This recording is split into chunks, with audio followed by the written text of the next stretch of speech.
अस्सलाम वालेकुम fourth year.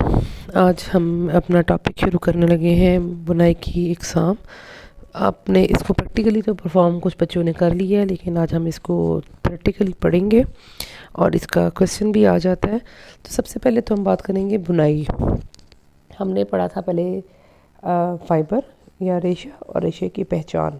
अब हमने पढ़ना है बुनाई, मतलब अब सेकंड स्टेप क्या है कि हमने पढ़ा था रेशे से कप धागा, धागे से कपड़ा। अब रेशे से अब ये धागा बनने लगा है। तो धागा जब बनता है तो उसमें दो चीज़ें इस्तेमाल हो रही है, एक होता है ताना और एक होता है बाना।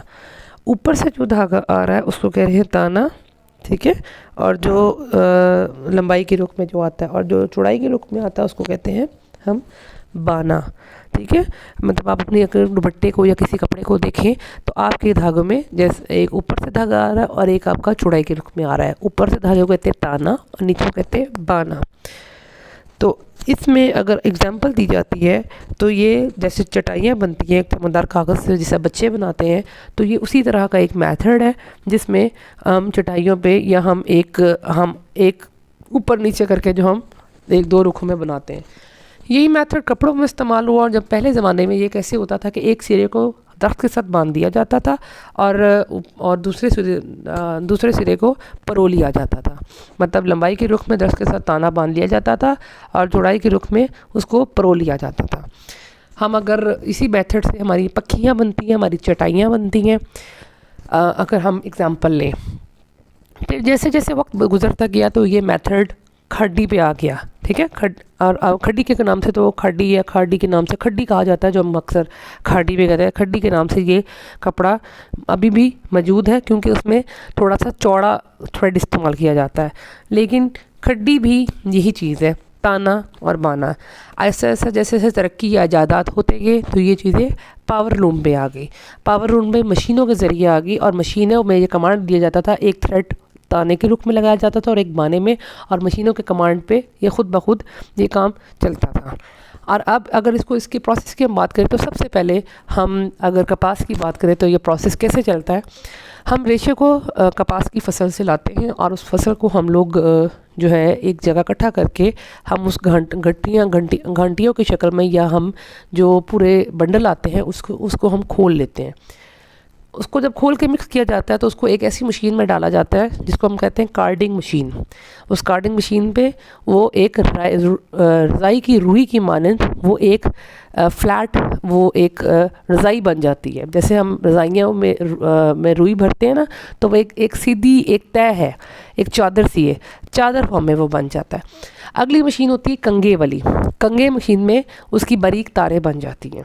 उसके बाद अगली मशीन पे उसको खींचा जाता है, जितनी रिक्वायरमेंट हो खींचा जाता है और उसको अगर गोल करना है तो गोल किया जाता है। उसके बाद बड़ी बड़ी फिरकियाँ होती हैं और उसमें मशीनों की मदद से उस पर तेज़ी से लपेट लिया जाता है। अब अगर फिरकी की बात करें तो ये फिरकी वो नहीं होती या नलकी वो नहीं होती जो हमारे पास छोटी छोटी हमारे घरों में मौजूद होती है। जितने हमारे थान की चौड़ाई होती है तो ये नलकी उतनी चौड़ाई की नलकी होती है। हम अपने थान की देखते हैं ना, कोई थान बहुत चौड़ा है कोई कम चौड़ा है, उसकी जो विड्थ डिपेंड करती है नलकी की लंबाई पे, ठीक है। और उसके बाद उसकी जो थान में कपड़ा कितना है वो डिपेंड करता है कि मशीन में हमने कितना रेशा डाला था, जो आगे ताना और बाना में या कितना जैसे दो धागे में कन्वर्ट हुआ, अब वो कपड़ा बन रहा है। हम यहाँ पे अब धागा बना चुके थे, अब हम इसको वीव कर रहे थे, क्या कपड़ा बना रहे थे। इसमें हमारी किताब में हमने सिर्फ बुनाई का एक तरीका पढ़ा है। इसके बाद एक बुनने का तरीका होता है, ये बुनाई है। बुनने का तरीका वो होता है जो हमारे घरों में अक्सर इस्तेमाल होता है, जिसमें हम क्रोशिया या हम स्वेटर बुनते हैं, जिसमें हम कुंडे से कुंडा मिलाते हैं। फिर एक तरीका होता है फेल्टिंग, वो ऊन के कपड़ों में इस्तेमाल किया जाता है।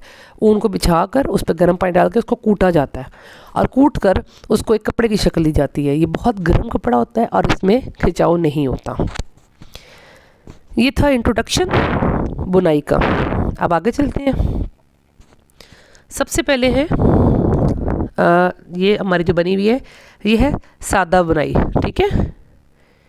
मेरे ख्याल में यही इसकी आ रही है, हाँ जी, सादा बुनाई। सादा बुनाई में ये 80% कपड़ा जो हमारा है वो सादा बुनाई से बन रहा है। जैसे कि तस्वीर में आपको नज़र आ रहा है ताना और बाना। सादा बुनाई में मोस्टली हमारा कॉटन और लिलन इस्तेमाल होता है। हमारे दस्तरखान, हमारा आरकंडी, हमारा फलालैन, धारीदार कपड़ा और हमारा कोरा लट्ठा, ये सब जो है हमारा जो है सादा बुनाई से बनता है। इसमें मोस्टली हमारा सूती कपड़ा इस्तेमाल होता है। और जिस सादा बुनाई में हमारा रेशम और रयान इस्तेमाल किया जाता है उसमें ग्रेप, टफना, शेल्टिंग, फलालैन, शिफॉन वगैरह इस्तेमाल किया जाता है। हमारे यहाँ पे जो मुशाहिदा किया गया कि हमारे सूती धागे और लिलन धागे जो है वो अक्सर कपड़े जो है वो अक्सर सादा बुनाई से बने होते हैं। सादा बुनाई की कमांड बहुत आसान से दी जाती है। उसके बाद ऊनी कपड़े में इसमें फैल, शेटिंग और क्रेप में सादा बुनाई का तरीका इस्तेमाल होता है। मतलब अब ये जो तरीका है वो मोस्ट कॉमनली हमारे यूज़ हो रहा है। आम कपड़ों में हमारे पास 80% कपड़ा इसी का आ रहा है। फिर घर के कपड़ों में अगर हम बात करें तो फैल और रेप का तासुर रेशम या रेयन वो ऊन से दिया जाता है। और जो घर में मतलब खुद जो खड्डी के प्रोसेस से जो बनाया जाता है घरों में, रेशम और रेयन में क्रेप का तासुर, आरकंडी का कलफ जैसी सख्ती, फलालैन में पुरकशिश और उसके बाद मुख्तलिफ अख्तामी अमल से इनको गुजारा जाता है। उसके बाद अगर हम चलें आगे, एक और तरीका है सादा बुनाई का, ठीक है। उसमें लेकिन ये होता है वो थोड़ा सा कपड़े को खूबसूरती या उसको तब्दीली लाने के लिए ये तरीका अपनाया जाता है। उसमें होता है हमने डब्बे की शक्ल बनाते हैं, उसमें 2 ताने और 2 बाने, या तो पहले दो ताने छोड़े जाते हैं या तो 2 बाने छोड़े जाते हैं, इट डिपेंड। 2 लाइनें इसी तरह सेम आती हैं और आपकी जैसे तस्वीर में वाज़ेह है कि शक्ल इसकी चकोर डब्बों की सूरत में बनते हैं। होती ये भी सादा बुनाई है। ऑक्सफोर्ड की कमीज़, स्वेप सेकिंग, फिर मोइस क्लॉथ, शार्क स्किन, ये सब चीज़ें सादा बुनाई की एग्जाम्पल्स हैं। आगे चलते हैं। उसके बाद हम आती है ट्विल बुनाई।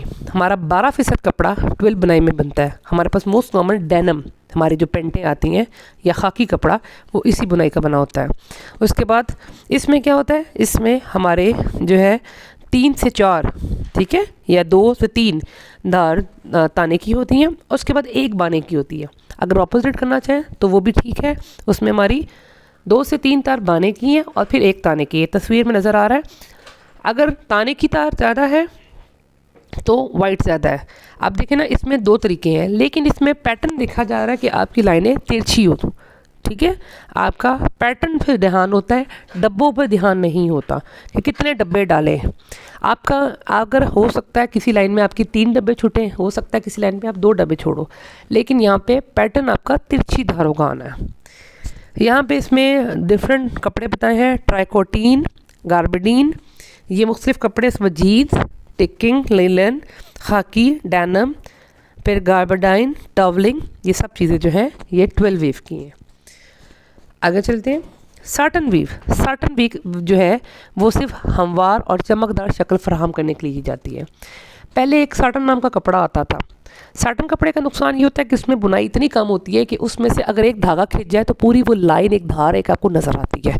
और अक्सर इसमें बत्तियां बन जाती हैं, जहाँ से कपड़ा अटका और वो उठ गया वहाँ पे बत्ती बन गई, मतलब वो पूरा कपड़े की दूर से एक छेद की लाइन या छिती हुई लाइन नज़र आती है।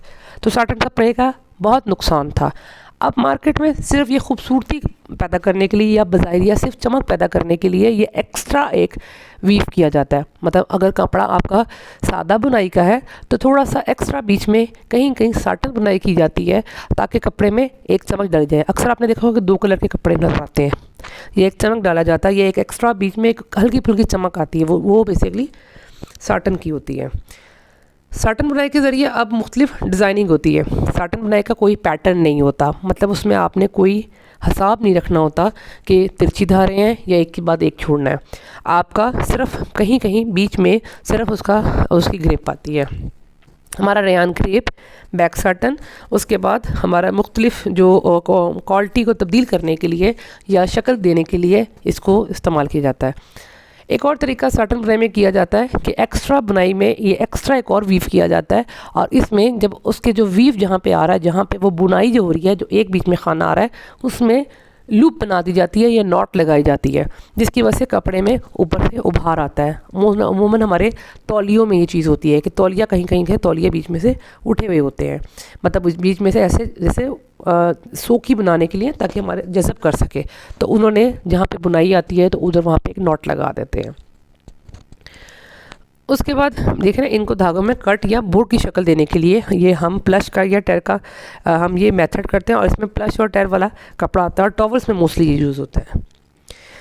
फिर दोहरी बुनाई वाला कपड़े में कपड़ों के 2 सेट इकट्ठे बनाए जाते हैं। अब इसमें एक और चीज़ होती है, हमारे कालीन, भारी कोट वगैरह, जो मतलब मैंने बताया ना नॉट लगाई जाती है, इस वजह से ये इसको भारी कपड़ों में इस्तेमाल किया जाता है कि भारी कपड़ों को थोड़ा और भारी बनाने के लिए या थोड़ा और थोड़ा गर्मी को अपने अंदर रखने के लिए इसमें ये बुनाई, एक सेकंड बुनाई, एक बुनाई के बाद दूसरी बुनाई की जाती है, और उसमें ऊपर खूबसूरती के लिए डिज़ाइन बना दिए जाते हैं।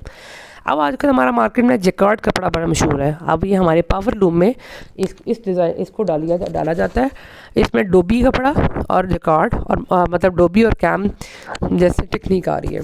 जैकार्ड में क्या होता है, हमने आम सादा बुनाई है, लेकिन जो बीच में डिज़ाइनिंग आ रही है, जो बीच में जैकार्ड में आपने देखा होगा, जैसे जामावार में पीछे कपड़ा होता है ना, जैकार्ड प्रिंट नहीं है, जैकार्ड कपड़े के अंदर बुनाई है। वो बुनाई बेसिकली साटन के ज़रिए होती है। जैकार्ड बहुत कॉमन है आजकल, वो जैसे जामावार में नीचे धागे फील होते हैं ना, जैकार्ड में फील होते हैं। तो बेसिकली उसके बीच में जो आम सदल बुनाई के बीच में एक और बुनाई आ रही है, तो वो साटन बुनाई की डाली जा रही है, और वो जैकार्ड का कपड़ा उससे बन रहा है। तो ये मुख्तलिफ हमारे व्यूज़ हैं। प्रैक्टिकली आप इसको कर रहे हैं, लेकिन हमने थ्योरी में पढ़ना था, तो आज मेरे ख्याल में इतना ही काफ़ी। इसको ख़ुद से रीड करें, इसमें से कुछ चीज़ें याद करने वाली हैं, और कुछ चीज़ें अगर याद नहीं होती तो चाहे थोड़ा बहुत इसको कंप्रेस कर दो, लेकिन गलत ना करिएगा। शुक्रिया, अल्लाह हाफ़िज़।